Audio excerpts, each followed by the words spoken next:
সালে। তাহলে 2002 এর বয়স কত হলো? কত হলো?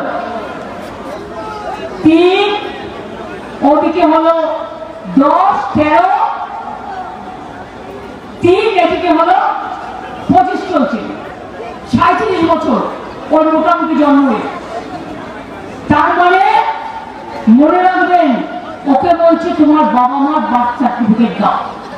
তার মানে কি, যার আজকে 41-42 বছর বয়স, তাদের বাবা মায়ের বার্থ সার্টিফিকেট নিয়ে আসতে হবে।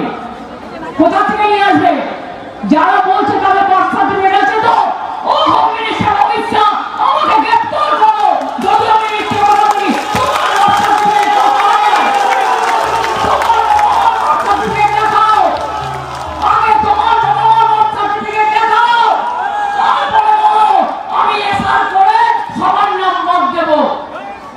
বিজেপির নেতারা যেদিন আসবে, আমরাও আমাদের ধিক্কার মিছিল করবো সারা বাংলা জুড়ে। আমি দেখতে চাই এত সাহস। পরশুদিন পার্টির মিটিং করে বলেছে, কি বলেছে? এছাড়া करेंगे, हम करेंगे, हम दिखा देंगे। তুমি ট্যাক্স করা করবে, বাংলার একটা কথা বলে ট্যাক্স করা করবে। তুমি হরে করে কমবা,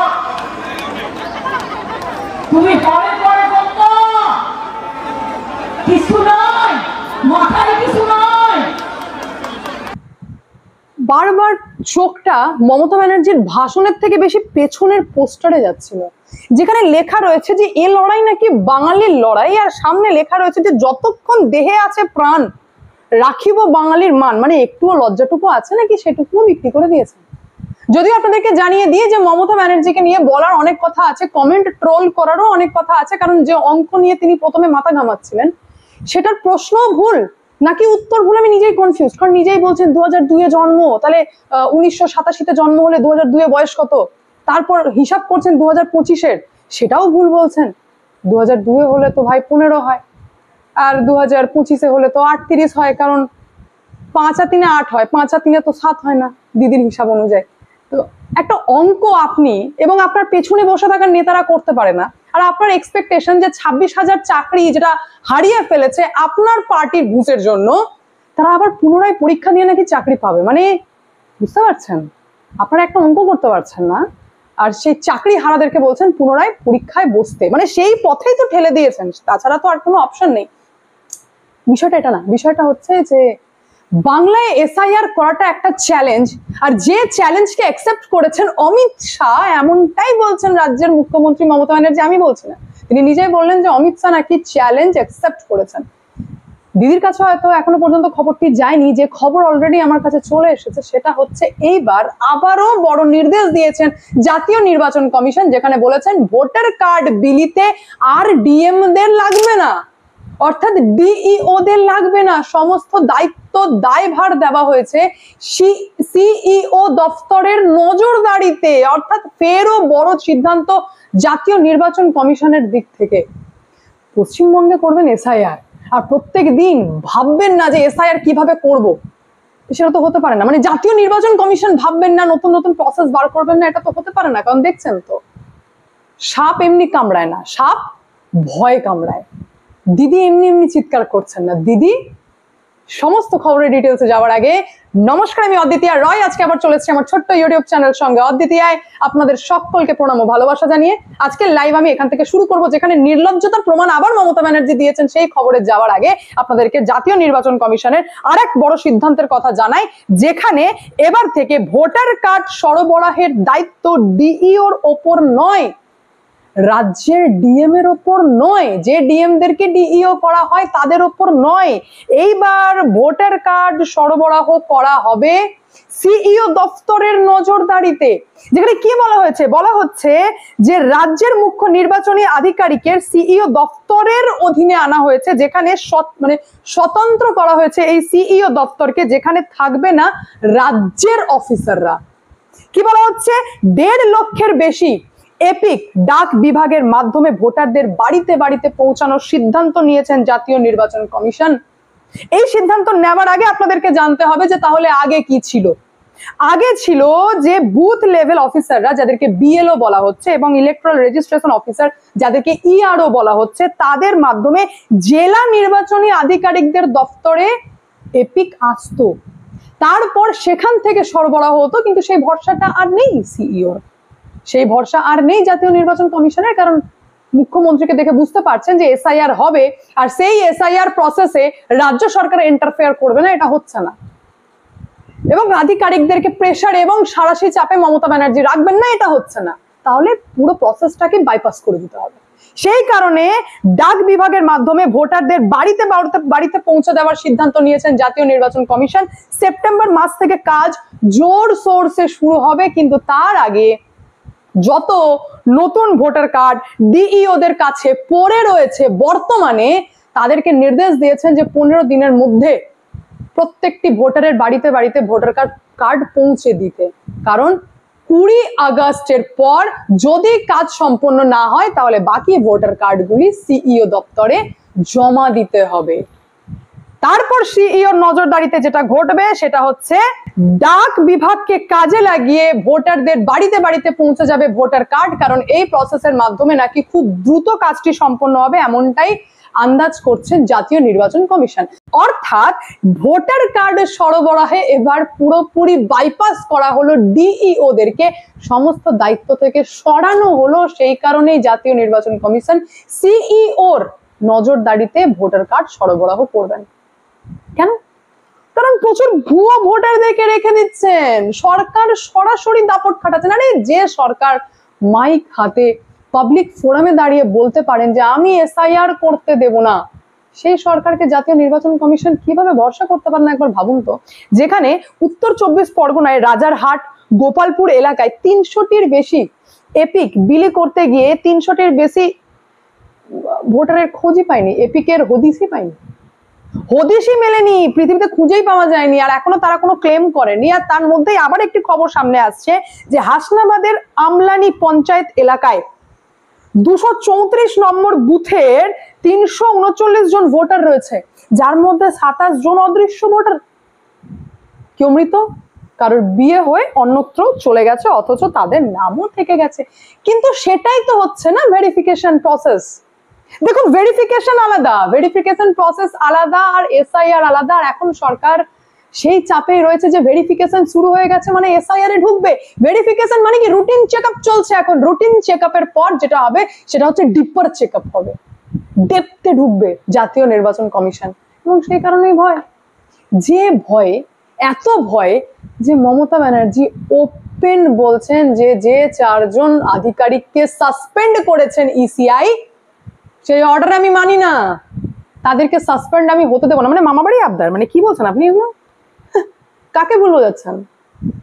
আপনার পেছনে বসে থাকা ফিরাদ হাকিমও আপনার কথা শুনে হাসেননি, কারণ উনি জানেন যে ইনি কিছু করতে পারবেন না।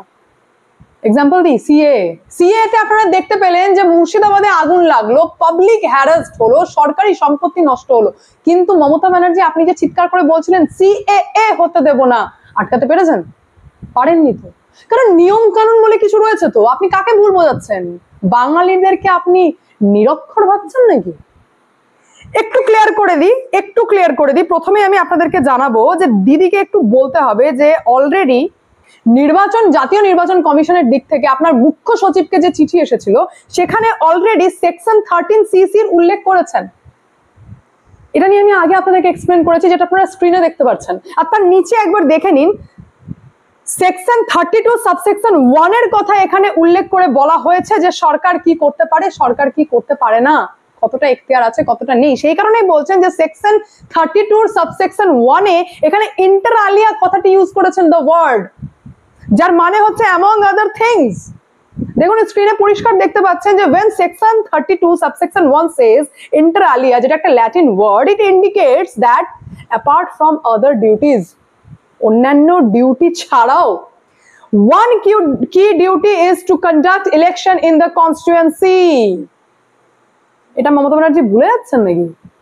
আর একটা বড় কথা দেখিয়ে দেবো আপনাদেরকে, যেটা দেখে আরো ক্লিয়ার হয়ে যাবে। The simple word, in simple ওয়ার্ডে আপনাদেরকে বুঝিয়ে দিচ্ছি যে if state violates ECI direction, ECI can bypass the state, take control through its own officers, remove, suspend non-cooperative officials, and even recommended actions to the president.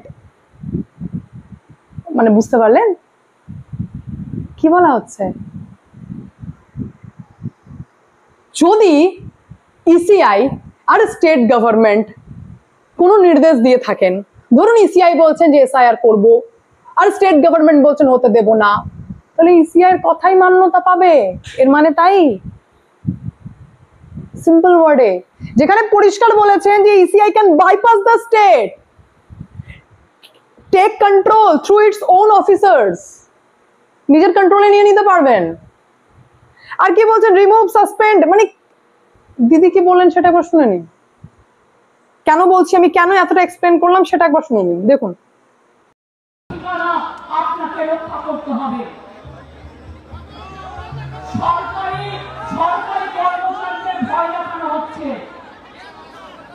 কালকে আমার দুজন অফিসারকে notice পাঠানো হয়েছে, কিনা তাকে সাসপেন্ড করা হলো। আমরা বলি তোমার ইলেকশন এখন ডিক্লিয়ার হয়েছে, কোন আইনের বলে তুমি নোটিশ পাঠিয়ে দিচ্ছ, সাসপেন্ড করছো আর বলে দিচ্ছ এফআইআর করতে হবে না? আমি কারো কোনো পানিশমেন্ট করতে দেব না, এটা মাথায় রাখবেন। ভয় পাওয়ার কোনো কারণ নেই। বিজেপি রবীন্দ্রনাথ ঠাকুর গান্ধীজি কে নিয়ে একটা কবিতা লিখেছিলেন, সেখানে লাস্ট লাইন ছিল ভয় না পেলে ভয় দেখাবে কাকে। আজকে কি বলছে? তুমি অফিসারদের ভয় দেখাচ্ছ, পুলিশকে ভয় দেখাচ্ছ। শুনুন, আপনাদের প্রোটেক্ট করার দায়িত্ব আমাদের, আমরা আপনাদের রক্ষা করবো জীবন দিয়েও। কোনো চিন্তা করবেন না, কেউ হতাশ হবেন না। আরেকবার নির্লজ্জতার প্রমাণ দিলেন। দুজন নয়, ইলেকশনে ব্যস্ত তো খবরটা একটু কম রয়েছে। 4 জন আধিকারিকের বিরুদ্ধে সাসপেনশনের অর্ডার দিয়েছেন জাতীয় নির্বাচন কমিশন, যাদের বিরুদ্ধে মারাত্মক অ্যালিগেশনস রয়েছে যে ডেটাবেসের পাসওয়ার্ড শেয়ার করেছেন আনঅথরাইজড পারসনকে, যার জন্য ভুয়ো ভোটাররা ইজিলি পোর্টালে ঢুকে নিজেদের নাম রেখে দিতে পারছে, ভুয়ো ভোটার থাকতে পারছে, আর তার পাশাপাশি ভুয়ো নথিও তৈরি হতে পারছে। Aadhaar card, voter card, PAN card, আরে বুঝতে পারছেন যে ডেটাবেসের পাসওয়ার্ড দিয়ে দিচ্ছে, যে পোর্টালের মাধ্যমে লগ ইন করবেন ডিএমরা, ডব্লিউবিসিএস অফিসাররা ছিলেন, যাদের নাম আমি আপনাদের সামনে স্ক্রিনে প্রেজেন্ট করছি, 2012 ব্যাচ, যাদেরকে এতটা ভরসা করা হয়। মানে ভাবুন কতটা ইম্পর্টেন্ট দায়িত্বে তারা রয়েছেন, যারা জানেই না যে তাদের দায়িত্ব কি, তারা পাসওয়ার্ড দিয়ে দিচ্ছে। সেই 4 জন আধিকারিককে সাসপেন্ড করা হয়েছে এবং মুখ্য সচিবকে বলা হয়েছে যে এনাদের বিরুদ্ধে এফআইআর করতে হবে, যার পানিশমেন্ট পর্যন্ত বলা হয়েছে মিনিমাম 3 মাস, আর ম্যাক্স টু ম্যাক্স এটা এক্সটেন্ড হতে পারে প্লাস ফাইন, 2 বছর পর্যন্ত মানে এক্সটেন্ড হতে পারে প্লাস ফাইন। এফআইআর করা দূর কি বাত, আপনি বলছেন সাসপেন্ড হতে দেবেন। আপনি কি করে আটকাবেন বলুন তো? কোন এখতিয়ারে আটকাবেন? মানে আমি তো আপনাদের সামনে বেশ কিছু সেকশন তুলে ধরলাম, বেশ কিছু রুলস তুলে ধরলাম, বেশ কিছু প্রোটোকলস তুলে ধরলাম, তো দিদি কোন এখতিয়ারে, মানে কিভাবে আটকাবেন? সিএ আটকাতে পেরেছেন? পারেননি তো। দেখুন, একটা কথা বলি আপনাদেরকে, কারণ মমতা ব্যানার্জিকে তো বলতে পারছি না, দিদি বিয়ন্ড দ্য পাওয়ারে চলে গেছে, মানে ইসিআই এর ওপরে নিজেকে ভাবতে লেগেছেন, যার জন্য রাজ্য সরকার হয়ে কিভাবে মানুষকে বিভ্রান্ত করছে। আবার ভাবুন, বলছেন স্টেজে দাঁড়িয়ে অমিত স্যার বার্থ সার্টিফিকেট দেখতে চাই। এটা নির্দেশিকা দিয়েছেন ইসিআই যে বার্থ সার্টিফিকেট লাগবে 2002 এর আগে। অমিত স্যার তো নিশ্চয়ই 2002 এর আগেই জন্মেছেন, আপনিও 2002 এর আগেই জন্মেছেন, বার্থ সার্টিফিকেট লাগবে। তাহলে আপনি ইন্টেনশনালি মানুষকে বিভ্রান্ত করছেন। বার্থ সার্টিফিকেট কোন কন্ডিশনে লাগবে, প্লাস 11টা সার্টিফিকেট, এই যে ডিটেলস একটা ব্যাপার, এটা একটা সুস্থ প্রসেস, তাকে আপনি অসুস্থ করার চেষ্টা করছেন, যেটা এখন আপনার করণীয় নয়। বন্যা চলছে, চারিদিকে জল বাড়ছে, কোন দিক দিয়ে জল বেরোবে, মানুষ ভোটাররা জলে ডুবে, তাহলে তাদের পাশে একজন রাজ্য সরকার হয়ে আপনি কি করে দাঁড়াবেন? তারা আগামী দিন কি খাবে, কি করে চলবে, কি করে জল বের করার ব্যবস্থা করবেন, এই সব নিয়ে আপনার আলোচনা নেই। আপনার মাথায় শুধু ওই এসআইআর যেন না হয়, ভোটার তালিকা। আরে ভোটারই যদি ঠিক না থাকে তাহলে কি করবেন ভোটার লিস্টে নিয়ে? কারা ভোট দেবে নাকি সেই ভয় কাজ করছে যে এক একটা বিধানসভায় যে 5,000 10,000 ভোটে জেতা, সেখানেই কিছু গন্ডগোল হচ্ছে না তো? কারণ নাম তো শুনছি নাকি ওই রকমই এক একটা বিধানসভা থেকে বাদ যাচ্ছে, বাড়িয়ে রেখে দিয়েছেন হয়তো প্যারামিটার, ওখানে ভয়। মানে যেটা রাজ্য সরকারের কাজ সেটা আপনি করছেন না, আর যেখানে আপনার ডিউটি না, না গেলেও চলবে কেন বলবো, আপনার কাজই না, সেখানে জোর করে আপনি ইন্টারফেয়ার করছেন। আপনি কি করছেন? আপনি কি করছেন? যাই হোক, আমি তো এখানে এন্ড করবো। আপনাদের মন্তব্য অতি অবশ্যই কমেন্টের মাধ্যমে জানাবেন। দেখা হচ্ছে নেক্সট ভিডিওতে। ভালো থাকবেন, সুস্থ থাকবেন। সংবাদ দ্বিতীয় চ্যানেলকে অতি অবশ্যই সাবস্ক্রাইব করবেন, কারণ একটাই, যা হবে স্পষ্ট হবে।